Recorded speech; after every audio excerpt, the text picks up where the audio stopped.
పేరు ఆనందం ఆవిడ పరిపాలి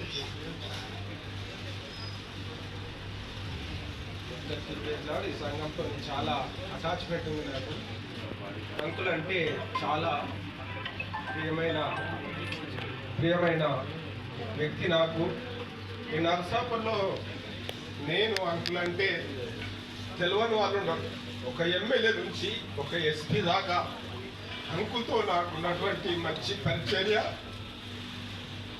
నేను చాలాసార్లు ఎప్పుడన్నా మిస్ అయ్యి ఫోన్ చేయకున్నా తానే 1కి 10 సార్లు ఫోన్ చేసి పిలిపించుకొని ఆనందం మరి ఏమనుకుంటున్నావు నువ్వు అని హెచ్చరిక చేసి జీవితం అంటే ఎట్లా బ్రతకాలి, జీవితం అంటే ఎవరిని ఎట్లా ప్రేమించాలి, సంఘం అంటే ఏంది, సావాసం అంటే ఏంది, సభ్యులు అంటే ఏంది, కుటుంబం అంటే ఏంది, భార్య పిల్లలు అంటే ఏంది అనేది అంకుల్ ద్వారా ఎంతగానో నేర్చుకున్నాను. అంకుల్ అంటే పుట్టి వ్యక్తి కాదు, అందరూ సామాన్యమైనటువంటి వ్యక్తి కాదు అంకుల్ శక్తి.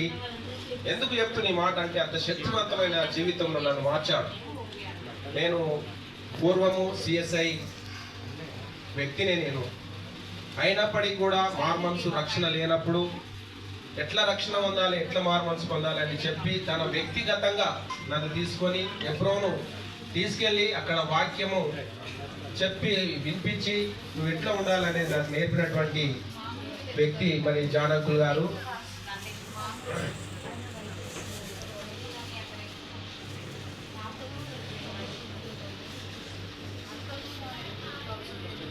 అంకులు అయితే నా మ్యారేజ్ విషయాన్ని